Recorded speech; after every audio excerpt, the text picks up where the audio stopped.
Welcome back, dreamers. Hey, I'm Echo, and I have really vivid dreams, but also incredibly interesting. So interesting, I decided to build a whole podcast around them. Welcome to Echoes of Becoming, a quiet place for big feelings, intense dreams, and the slow unraveling of who we were told to be.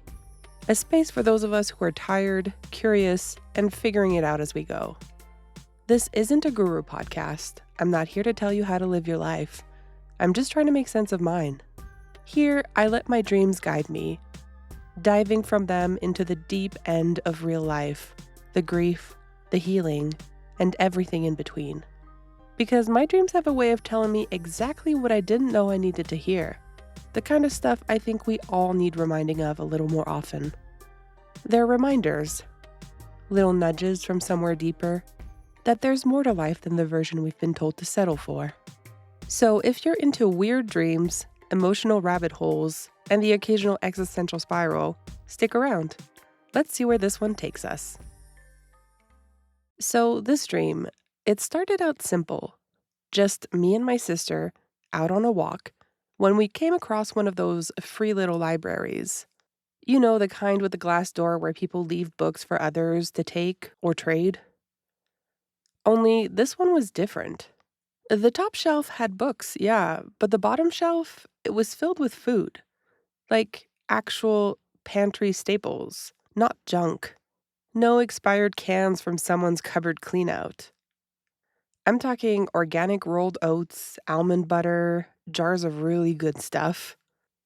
And right there, nestled in the middle of it all, was a jar of Manuka honey.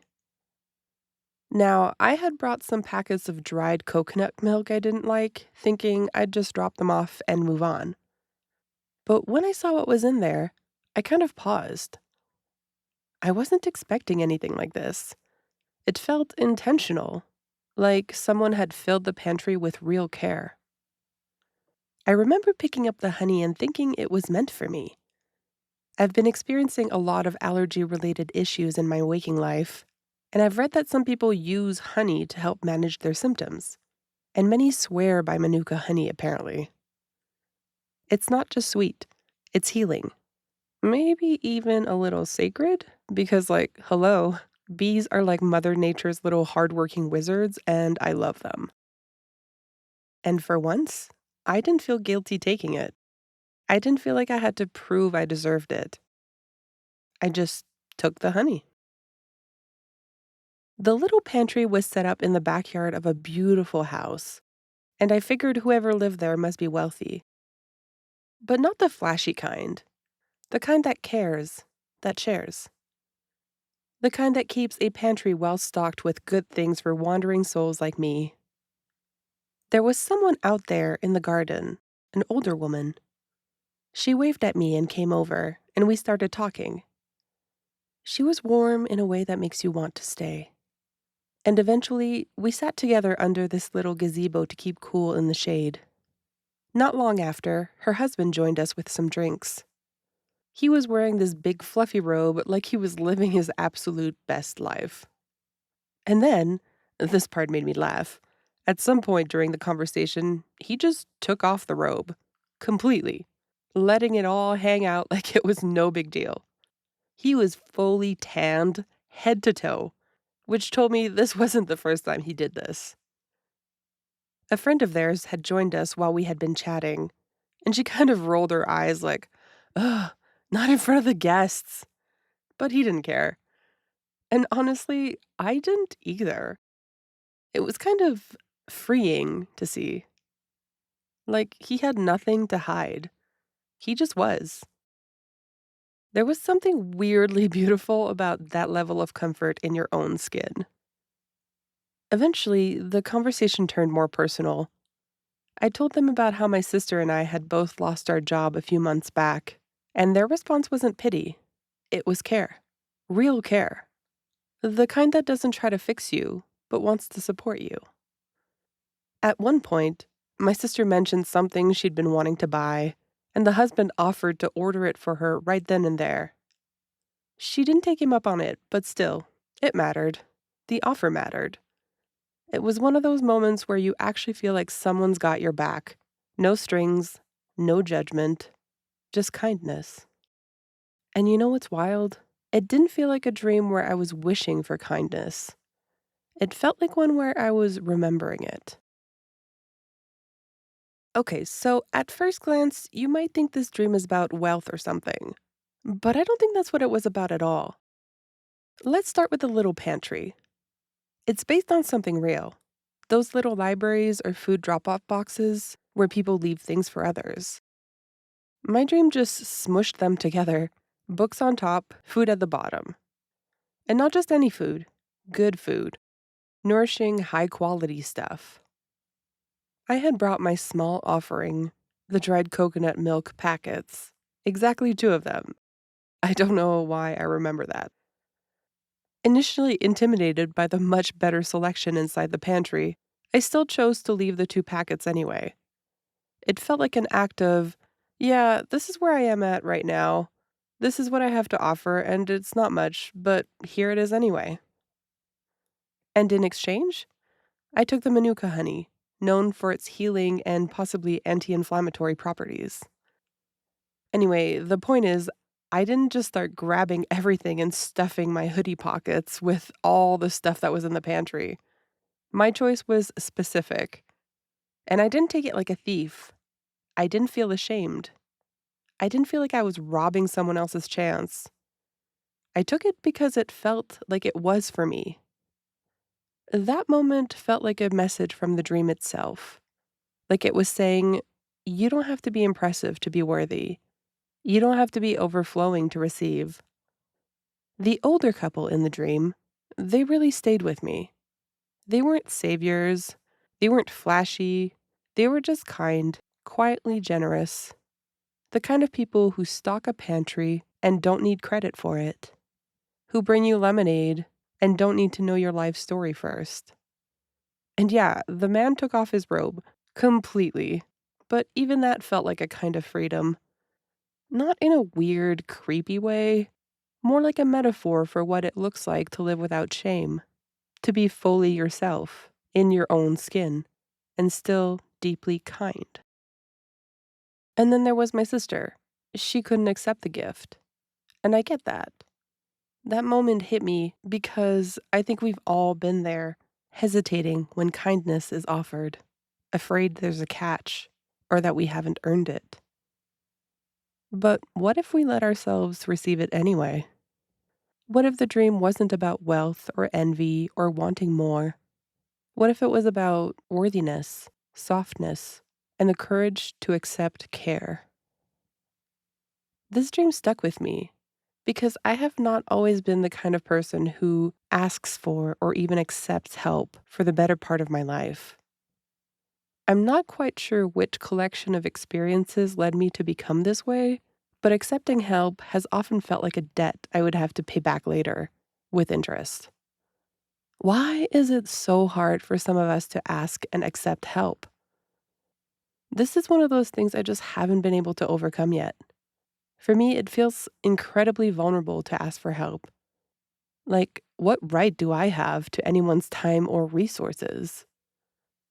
I don't know if that's how the majority of us think, but if it is, I think it might be why so many of us are left to tango with loneliness, sometimes for years of our lives. Because part of relationships start with something a little transactional, if you think about it.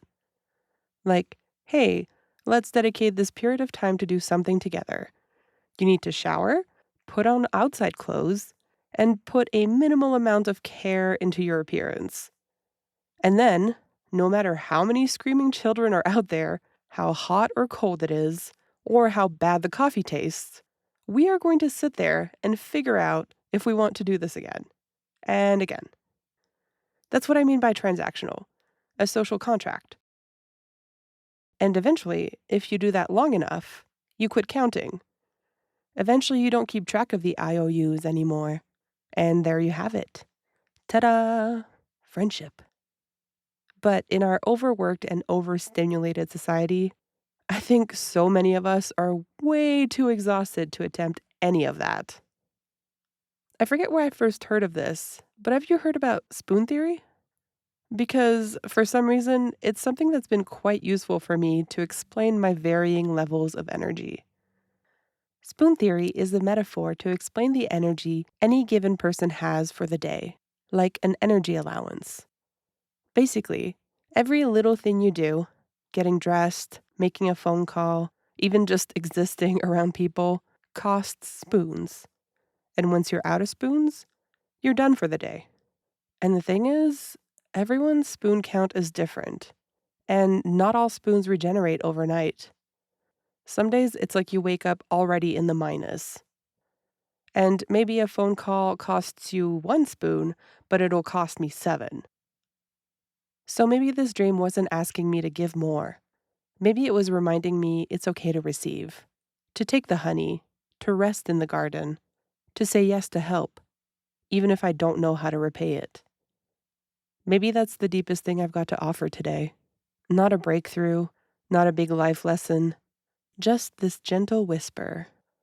You don't have to be impressive to be cared for. You don't have to be overflowing to be worthy of sweetness. Sometimes healing looks like taking the honey and trusting that it's okay.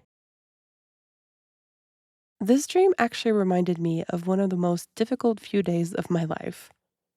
When I was in it, everything felt like a blur, to be honest. But in retrospect, the whole ordeal feels so surreal. This event all started with stomach aches.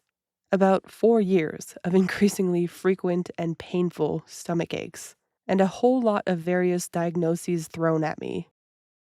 Until finally, after yet another night of pain and no sleep, I finally made the decision to take myself to the emergency room at 5 in the morning. I had had enough. I needed to get to the bottom of this.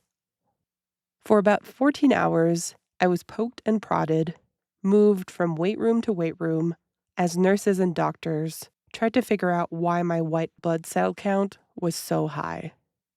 Finally, I got my answer. It was my gallbladder, inflamed, angry, and on the verge of bursting. I needed surgery, and it needed to happen soon. Now, here's the thing about me. Before this moment, I had spent my life absolutely terrified of hospitals. I hate blood tests. I can't look when I get a vaccine. And I just generally avoided medical tests if I could. But 4 years of pain had led me here.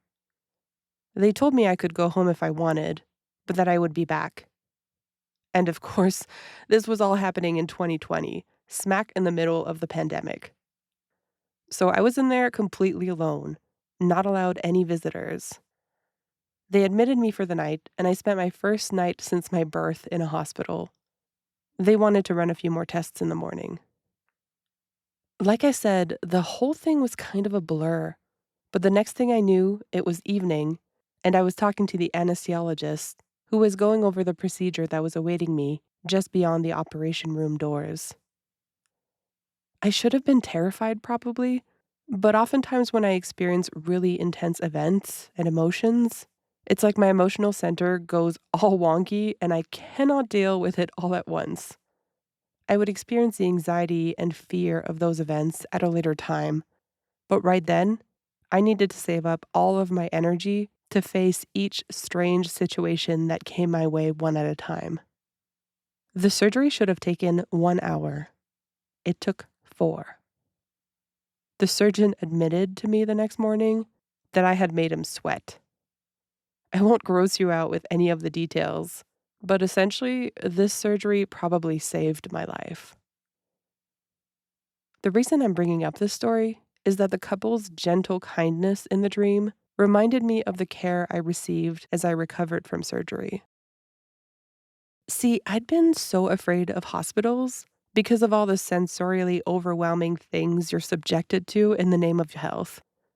Like, hey, let's do this crazy intrusive thing to your body to make sure you're not sick. Yeah, cool. Where do I sign up? And sure enough, I was poked and prodded plenty during my short stay at my local hospital. But there was also another side to all this. I'd never received care in this way in my adult life. People checking up on me, helping me get around, bringing me meals. Complete strangers, making sure I was okay. I had nothing to offer them other than my respect. I mean, I was still very out of it for a bit there, and I only have very blurry memories of parts of my stay. But throughout all of it, there was someone there to compassionately get me through it. Honestly, I still sort of get overwhelmed when I think back on it, even now, 5 years later. Like I said, I've never been someone who can easily accept help. But in this situation, I didn't have a choice. I absolutely needed help. And this group of people just showed up, were kind to me, and sent me home all patched up. All during a scary and very stressful time for the world. That's the jar of Manuka honey. That's the feeling this dream brought back to me. And yeah, it was nice. That's all I've got for you this week. A little slice of my life, all wrapped up in honey and gratitude. If whatever it is that I'm trying to start up here with my strange little podcast takes off, and it goes from being a hobby to a full-time gig, I think one of the first things I'm going to go out and do is buy 2 jars of Manuka honey. One for myself, and one for the community pantry in my town. A strange little ritual that will mean not much to the people who take it home perhaps, but that will have meant something to me. And now, of course, to you, dear dreamer. If I do, I promise to document it and share it. All right, that's it for this week's episode of Echoes of Becoming. I was having a bit of a creative block these last 2 weeks and was a little low on spoons. You can definitely expect that to happen again, but I'll try to post an episode here and there when I can.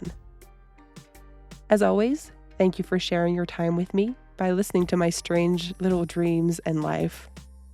It means a lot to me, and feel free to reach out or comment if you have any questions or experiences of your own you'd like to share.